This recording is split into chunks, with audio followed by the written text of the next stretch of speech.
In the colorful world of young Sheldon, every character is carefully designed to reflect more than just their role on the screen. Behind every wardrobe choice, hairstyle, and facial expression lies a story. One such subtle stroke of brilliance lies in the character of Meemaw, Sheldon Cooper's sassy, wise, and utterly unforgettable grandmother. But while fans have embraced Annie Potts' portrayal of Meemaw as both hilarious and heartwarming, one fascinating detail has flown under the radar. Her look was actually inspired by a legendary singer whose influence changed the world of music and fashion forever. At first glance, Meemaw's style might appear to be a patchwork of retro glam and Texan grit, all cigarette pants, bold lipstick, and cat-eye sunglasses. But take a second look and a clearer picture emerges. That sharp jawline, the teased platinum blonde hair, the oversized sunglasses, and that unmistakable aura of self-possession? It's unmistakably reminiscent of none other than the one and only Debbie Harry, the lead singer of Blondie and a pop culture icon of the 1970s and 80s. Yes, you read that right. Meemaw, the chain-smoking, poker-playing, take-no-nonsense matriarch of the Cooper clan, owes her rock-and-roll glamour to a punk queen who once ruled CBGB with a microphone and a sneer. A quiet nod to a loud legend. Let's talk aesthetics.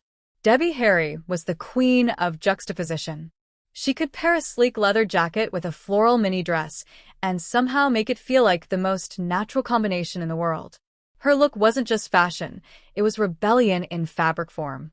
She challenged norms with every outfit, and her platinum blonde hair became almost a symbol of punk femininity. Now compare that to Meemaw's look in Young Sheldon. There's a softness to her pastel blouses and southern charm, but it's edged with the bite of bold accessories, high-waisted pants, and a hairdo that has seen more than its fair share of hairspray. Coincidence? Hardly.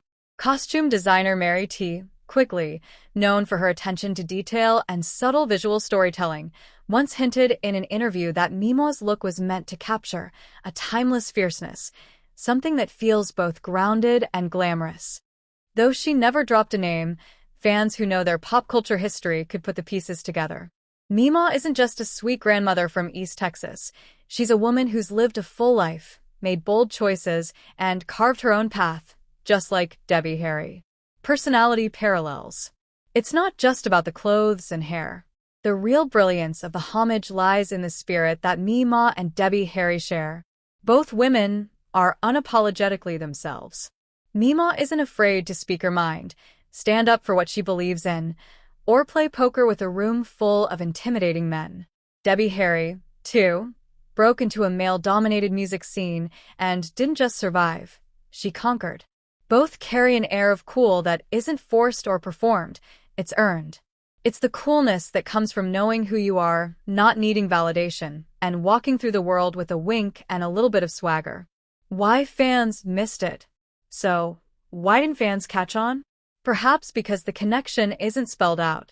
Meemaw is rooted in Southern culture, while Debbie Harry is New York's punk princess. On the surface, they seem worlds apart.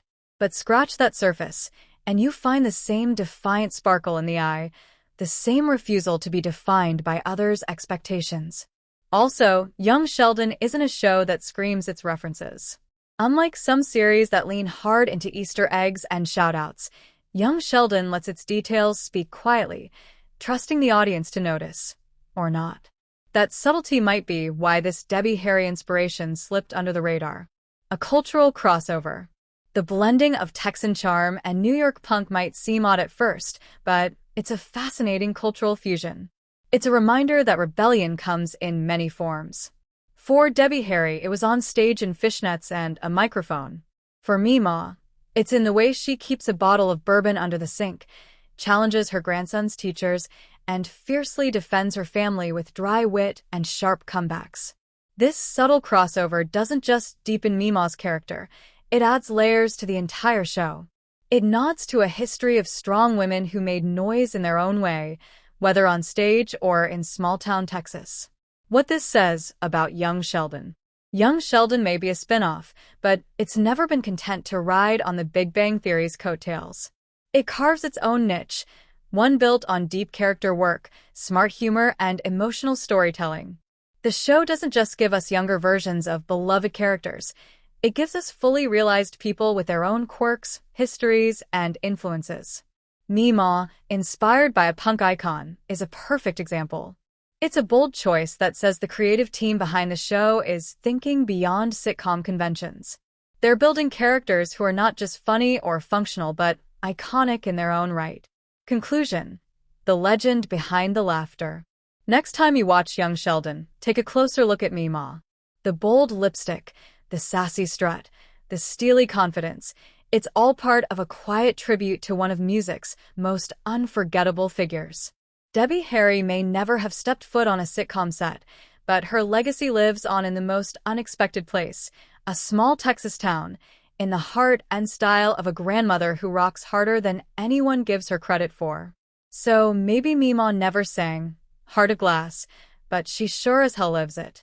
And whether fans noticed it or not, that's the kind of detail that makes Young Sheldon something special.